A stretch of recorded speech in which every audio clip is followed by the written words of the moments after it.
Hey everybody, we're going to show you how to make one of these, a mini arcade, for around $200. And guess what else? It's the world's first that converts to a bar top!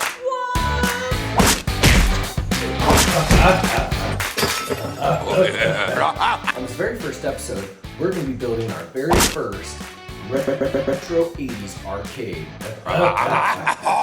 There's nothing more manly than making something awesome for your kids, like some of your history, the 80s arcades that we used to grow up with. What you're going to use is instructions. That's right, we're using instructions from Instructables.com. They give you everything you need. They'll include printouts. You can find the PDFs, the sizes, the measurements, and all the tools, and the products that you're going to need. I'll also include the products that I've found and I've purchased from Amazon and anywhere else in this video and on our blog. So to get started, I grabbed a couple pieces of MDF from Home Depot. Not yet a sponsor. Printed out my Instructables.com, slapped it on with some Elmer's regular glue, and then I'll take my jigsaw and we're going to cut out the basic pattern. Instead of just doing the bar top arcade, I decided that I wanted to make this and extend it into a little bit more of a mid-size arcade. So it's not going to take up a whole lot of room, it's still going to be small. We extended the length all the way down the front side of this so that we could allow for the whole side of a cabinet. The rest of the inside and the internals will be the same as on the instructions. I'm just going to build some extra shelves to make this a little bit extra custom fit for us. Oh yeah, and don't forget, like and subscribe and share with your friends if you like this video or you found it helpful. Or if you just like to look at my pretty little lady, token pretty wife in the man video. Okay, so without further ado, let's get started. So we got the first piece cut. Now we're going to use this piece as a template to do the other side of the cabinet. So everything's square and all the shapes match up. We're also going to cut across the middle so that we'll be able to use it as a bar top arcade, but also be able to keep it as a cabinet so that it's sturdy. So in order to do that, I'll show you my modified instructions in the link below. Now we've cut the bar top out, so we have just the base of the mid-size cabinet. I've drawn the notches in. I'm going to cut these out, put it up against the bar top, and we'll draw these notches in, make sure they're in the same spot, and everything fits square. On the monitor bezel, I took the back of the monitor, traced it out, poked where my holes were going to be, and that's where I'll use for my alignment so that I can place it on the front cover, that front screen, and then we'll do a cutout. On the table saw, we're also cutting out all of the angles that were shown in the template for the front, the control panel, and these top portions that meet the back. So today, we're going to take a 1 1/8 bit to the control panel, cut at the angle per the Instructables, and then you just center it on each one of the holes and you drill it through. The same 1 1/8 for the buttons as for the controller, so that there's plenty of room for that joystick to move around. So we've skipped a couple steps on the arcade top portion just so I could get my bearings on how we need to assemble this. The instructions don't give you a whole lot of insight into some of the things that you might encounter. My suggestion is that you build from the sides with the bottom and build up. So that would be get the bottom in place, mount it to the sides, get your control panel front in, then you can mount your control panel. I actually used inside here, you can see some wedges just inside there and underneath the control panel so that I could wedge where the control panel was going to rest and then also be able to get my placement of my screen in place. Then I've measured my screen on top here, put my first line in, and then I've measured from the other corners so that where everything's square, working your way up from the control panel, mounting it to the screen on the other side. And then your marquee, I need to cut out the marquee, but just to get it in place, I had this screwed into place so that we could place our top on, mounted also to the screen, which rests on these two screen rests in the back and side. When you're using MDF and probably plywood too, you want to go through and put a coat of shellac on and the spray paint shellac may not be enough. We might go ahead and throw a poly coat on there just to make sure when we paint it that those colors really pop nice and bright, because we're not going to be using vinyl. The other thing that we're doing is we're throwing on some of this T-molding on the side. You grab that T-molding. And in order to cut the T-molding, you want to get a slot cutter. So I went over to Harbor Freight and grabbed this Drill Master. I wouldn't necessarily recommend this tool, but maybe something similar, or a DeWalt or some other type of a tool that will cut this T-mold cut. And what you're going to do is you run this, you put this position in place so that you can route this bit with this router all the way up through it in order to insert that T-molding. This tool, I had to modify it and guide it with this piece of wood. Don't ever do that, because no matter with the washers that you see in place, you can position them above or below. You could put this slot cutter inside of the plastic area. It doesn't have a whole lot of room to cut. I'd really suggest a higher quality router that goes on a table that you can run you can still run it through assembled, but something else other than doing it by hand.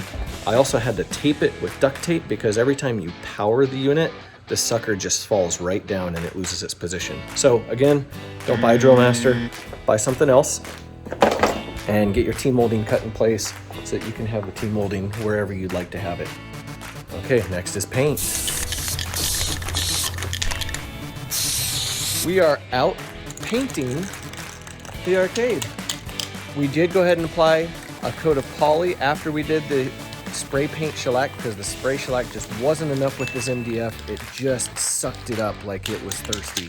So some oil-based poly really did the job. Make sure there's no run lines though. I did have some run lines of the poly that I had to sand out.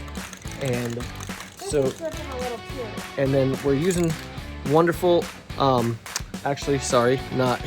We're using Krylon for just the red portion, but all the rest of it is wonderful Rust-Oleum paint. Not necessarily recommend the Krylon in the blue. The red is fine so far for everything I've needed.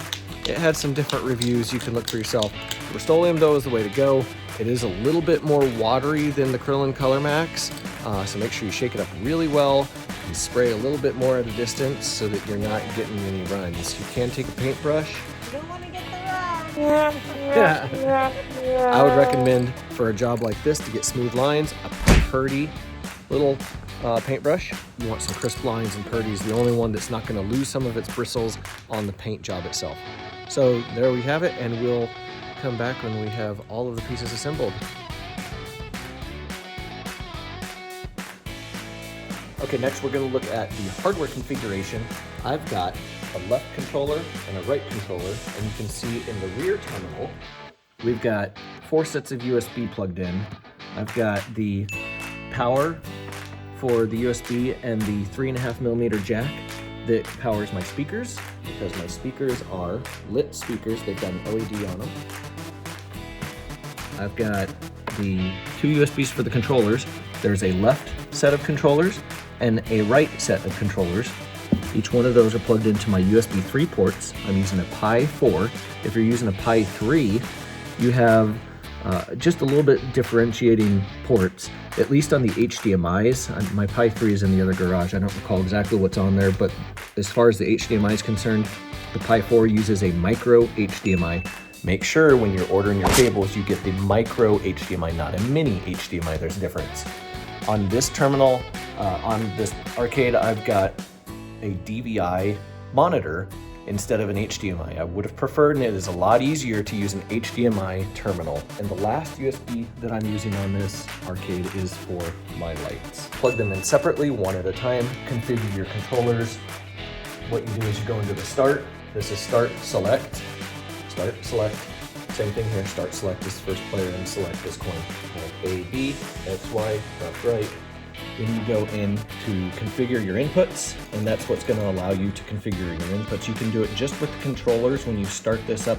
I had a keyboard that was plugged in with this that I used to configure the Pi, and when you're doing this, you just go through and you press your buttons, and it will assign the keys after you've configured your inputs. Then you're ready to go up to your UI settings. And I actually had trouble configuring the screen resolution here from the terminal. every time I tried to do the UI settings here from the RetroPie software itself, it wouldn't configure the config.txt itself. So I had to actually SSH in, and so that's a remote terminal via SSH, one of the options that you can enable, and I'll show you on another part of the video here how to do that. So then you have different options for theme sets. You can download themes. You can run off the themes that you may have downloaded in a set, depending on what you end up using for your base configuration of RetroPie. There's a whole lot of different options that you can use. Whether or not you have the on-screen help, which shows you this on-screen help down at the bottom. There's filters for game filters, and depending on what games and how many games and what systems you're going to run. There's different configurations of full versus kiosk and kid mode that lock out these UI settings and the additional control options. I'm still not there yet, so I'm still configuring, but eventually this will go into kid mode. Again, I wasn't able to do that from the parameters that are on the start menu here. I had to actually go into the tools, and some of the things that you want to do for your audio, like my audio from 3.5mm jack, I was able to configure in this RetroPie setup. This is the audio settings, RetroPie main install updates, extra packages, drivers, whatever else you're going to be using on your arcade. As far as the screen resolution, I'll show you in a separate part of this video how I SSH'd through a terminal on my Mac. SSH is a remote secure host connection. It's kind of like an FTP, a file transfer protocol, where you remotely connect into the Raspberry Pi itself and configure the config.txt. So in order to get this screen, this is 1600 by 900 as opposed to using an HDMI. If you use an HDMI, again, it's a lot easier. You plug and play. That's literally all you have to do. If your monitor is going to run your audio, that's fine. The audio will go across the HDMI. In my case, I installed speakers and wanted it to go out the 3.5mm jack. So in your RetroPie configuration, in the options, you have RetroPie setup and Raspberry config. The Raspberry config is where you're going to enable your SSH. So we'll go into the Raspberry config. Then it's going to be under your connections and your peripherals. And you can use this by going left, right to do the select and finish just from here without having to have a keyboard connected. And then here you'll enable your SSH by clicking that. And there's some additional options depending on what other options your arcade connections has. So inside of the RetroPie setup, one of the audio settings is one of the things I had to configure. You go into your headphones and select that as your 3.5mm jack if you're using that. If you're using HDMI, it should be able to work off of the auto selection. Otherwise, you might have to select the HDMI. If you have an external mixer, you might want to select your external mixer or just reset the default if you're having issues. Okay, so here's one of the other options that you can download as part of your RetroPie configuration in order to make your configuration of your joysticks automatically synced upon starting each one of the consoles. It is called joystick selection.